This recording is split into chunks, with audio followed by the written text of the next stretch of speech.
Hi! In this lecture, we are going to talk about what a vision is and why you need one. We'll then move on to the importance of establishing clear objectives for your business and conclude discussing targets and segmentation.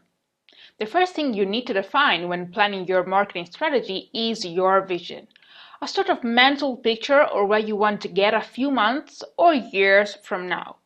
It should function as a roadmap for your future.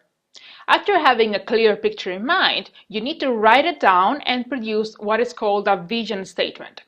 In practical terms, the vision statement should indicate what you intend to achieve over time. The words you choose will guide each single one of your future activities.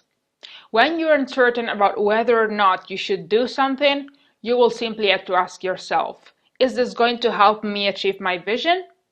If the answer is no, then don't do it. As easy as that. This will help you stay focused on what really matters.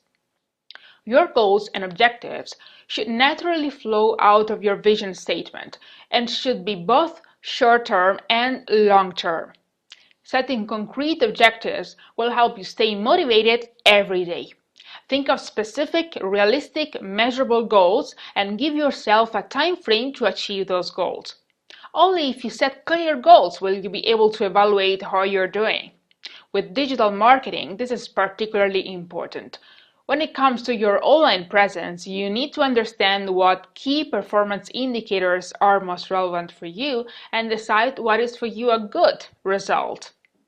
Let's assume that an average of 10 people interact with each of your Facebook posts. Is it good? It depends.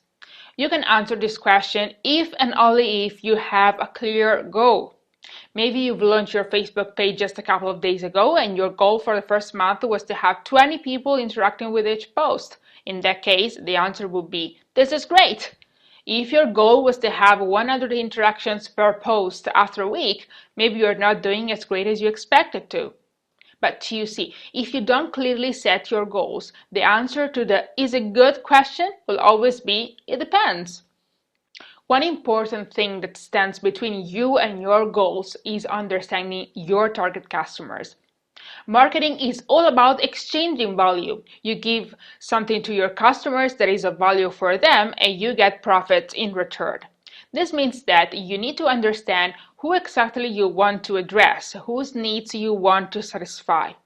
To better understand the profile of your ideal customer, try to divide your target market into various meaningful segments.